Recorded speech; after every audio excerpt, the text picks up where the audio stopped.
Hey there, fellow classic comic collectors. As always, I'm Scott Harris King, and today I'm back with another haul video. It's been a little while since I've got some stuff off of the internet. Been doing a lot of things from going to stores and stuff like that. But today I've got some stuff from the old internet, including a whole bunch of Golden Age issues of the same title. So let me just jump right into this. First I'm gonna start with two comics that I got off a Kickstarter that happened to arrive. With a Kickstarter, you pledge and you have no idea when they're gonna show up. Sometimes it's 2 weeks later, sometimes it's several years later. These came in a timely fashion. They happened to come during this window. So we're gonna start here. It's The Extremely Boring Adventures of Jamal B. Franklin. That's not me editorializing. That's actually the title of the comic. This is by Niall Hennick and Calvin Hennick. Niall and Calvin are a father and son. I think Calvin is the father. Hopefully I got that right. Anyway, they're father and son. They make comics. And the son is, I think he's 11 now. I'm not sure when his birthday is, but he started making comics very young. And I first got his comic Good Cop, Bad Cop at Mice in 2021, I want to say. And I see them at a lot of conventions because they're also, they're local. They're making comics here in the Boston area. So we end up tabling together at a lot of shows. So when I saw they were doing a Kickstarter, I wanted to support them. So I was really happy to get this. It's just really cool to see the younger generation making comics and really getting into it. And so I always enjoy running into them at shows, and I want to keep buying their comics. So he's done a few different books at this point. This is the most recent, but he also has the Good Cop, Bad Cop that I've shown in the past. And you can see the art getting better, the production value is getting better, so it's cool. Here's another book that I got off of the internet, good old Kickstarter. It's Immortal Era number 7. Now, I've mentioned this before with Kickstarter, but one thing I'm really digging about the Kickstarter community that feels like it's different in recent years is that a lot of creators like myself are kind of treating Kickstarter as the number one distribution channel. And so you're starting to see some longer running series where the issues are coming out or perhaps primarily on Kickstarter. Talked a lot about Miskatonic High. I don't have the issue here, but I think sometime soon I'll have my next haul video maybe. I know in the mail right now they have issue 17 coming to me. All of those have come out on Kickstarter. But here we have another ongoing series that's up to issue 7 through Kickstarter, Immortal Era. This is sort of like a post-apocalyptic sci-fi story. The creator of this and we did some cross promotion when I was doing my not my last Kickstarter for Crime Busters 5, but the one before for Cthulhu vs. Uncle Sam number 2. And so during that cross promotion, I ended up backing this. So it's really cool to get this. It's always interesting to see what the other creators are doing in terms of like the printing quality and just the like how they package the books. Like I'm studying all that stuff all the time. So that's really cool. Now, there's also a slight Kickstarter element to the next stuff I'm going to show you, which is a giant pile of Golden Age comics. Now, a few videos ago, a couple haul videos ago, I don't know when in there, but I showed you National Comics number 58, the second appearance of Granny Gumshoe from 1947. And I mentioned at that time, I use Granny Gumshoe in my own comics. I have sort of a revamped version that I use in Cthulhu vs. Uncle Sam and in the Crime Busters. And so I'm trying to put together a set of all of her appearances. She started appearing in issue 57 and ran through issue 70. So there's 14 issues that she appeared in. All of her stories are like 5 or 6 pages. So when you tally it all together, it's really not that much. It's only like 75 pages of material or so. She didn't appear on any of the covers. So what I want to do is get the whole run, and then I'm going to scan them all. I'm going to put out a 100-page giant reprinting all of Granny Gumshoe's Golden Age appearances all together. And so after that last video, I was like, you know what? I really need to get serious about this. So here's what I did.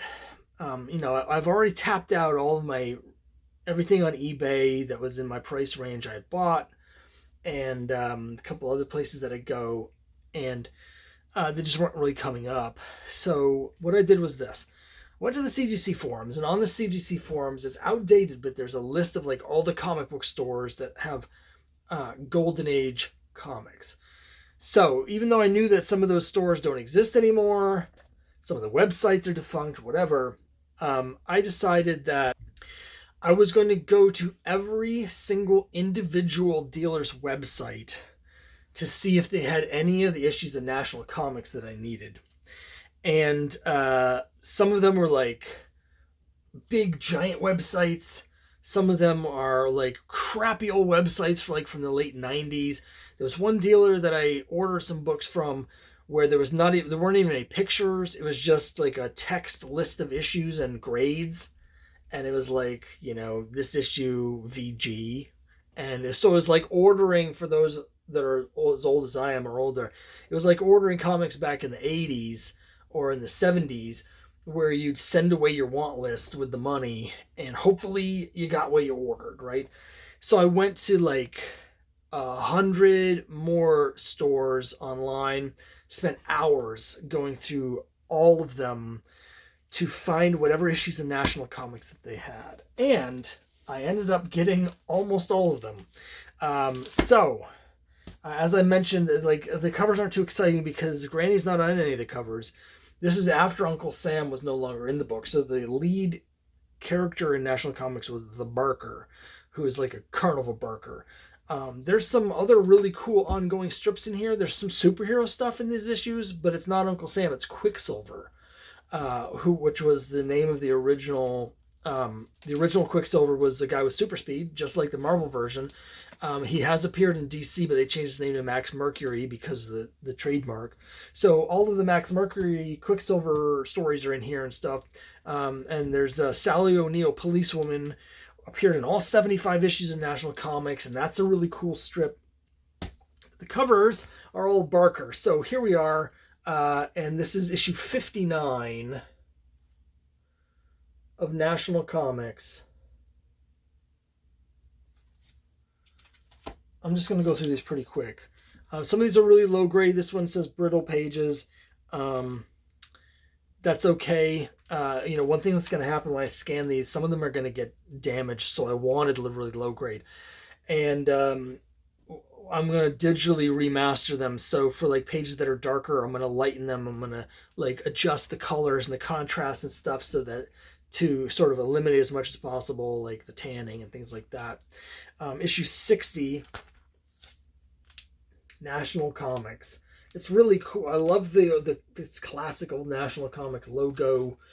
I had mentioned I just did a quick Kickstarter to do some blank covers for Cthulhu vs. Uncle Sam because I want to draw my own National Comics. I didn't want to publish anything with the logo because DC uses it, so for legal reasons I didn't want to mess with that. But once I get my own blanks, I'm definitely going to draw some myself with the National Comics logo. This has a publication date on it, which is interesting. It's April 4, 1947. So like I had mentioned, Granny Gumshoe's first appearance has a cover date on it. I think of maybe January of 47, but it actually came out in 46. So anyway, here's issue 60, National Comics. 61, I think this issue they might have dropped pages. Like the issues feel thinner starting with this one, so I think there's less pages. 61. I'm planning on doing like a complete run thing once I get all 14 to show them off, but frankly I'm showing you most of them here because I got so many of them in a row. 62.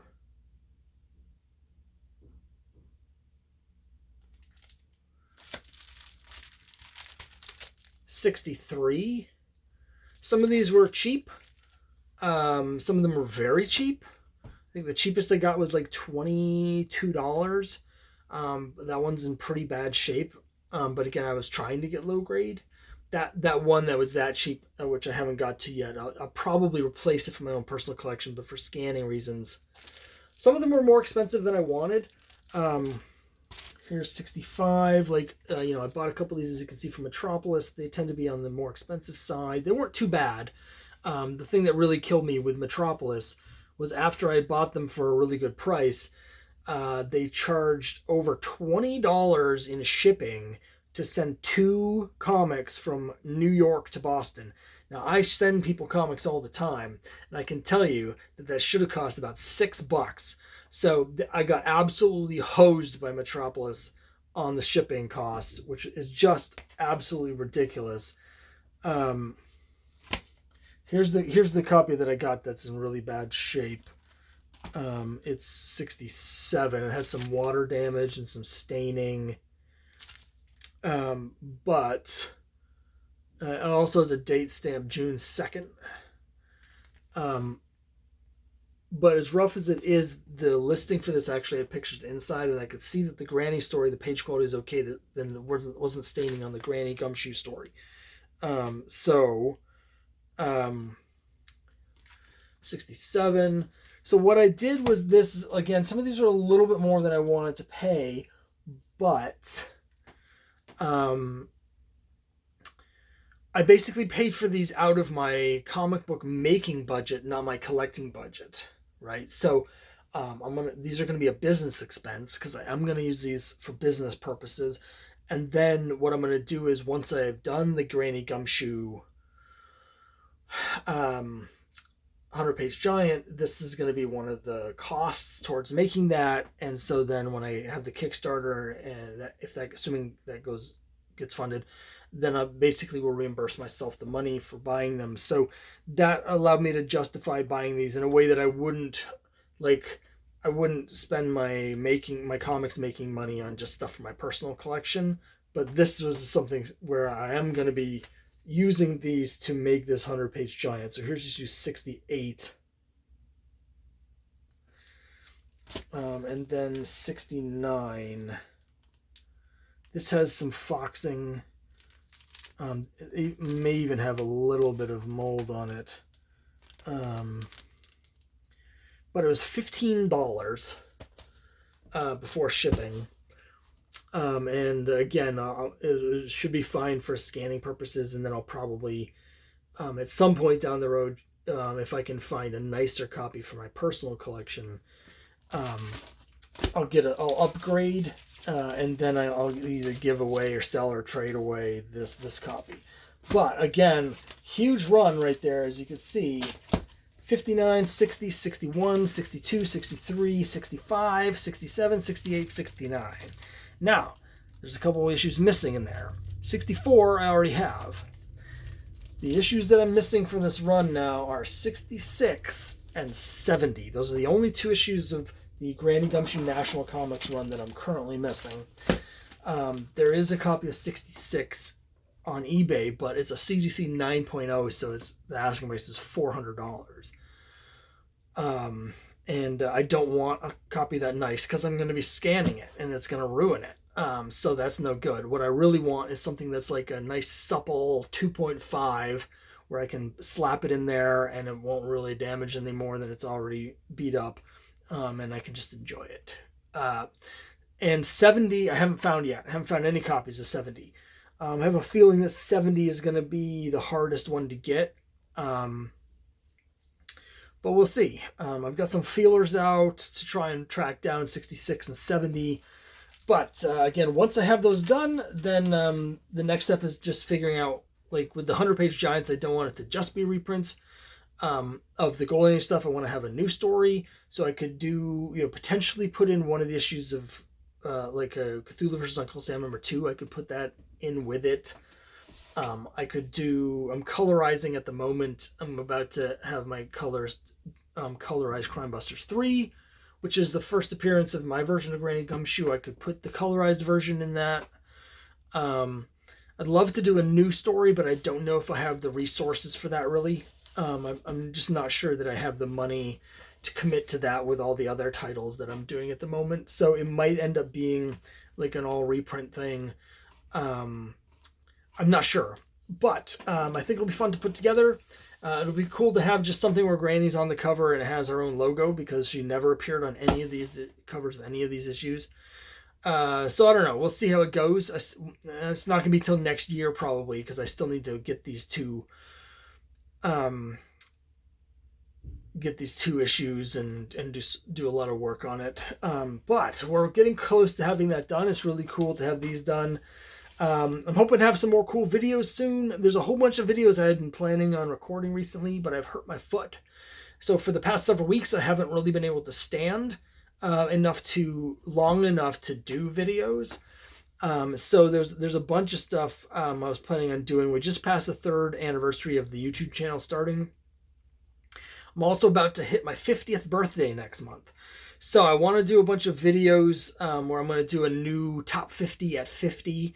So I'm going to have a new top 50 books in my collection, and I was going to do some videos counting down. So we'll have a series of videos with like numbers 100 to 51. And hopefully I'll still be able to do that now that I'm able to at least use my feet a little bit more. But anyway, we'll see. I don't know what the next video is going to be because I haven't recorded it yet.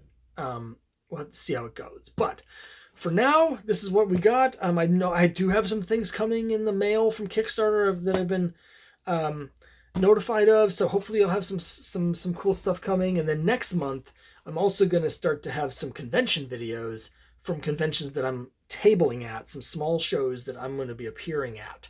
So we'll have some convention reports coming up soon. But that's in the future for now. Thanks very much. I'll see you next time.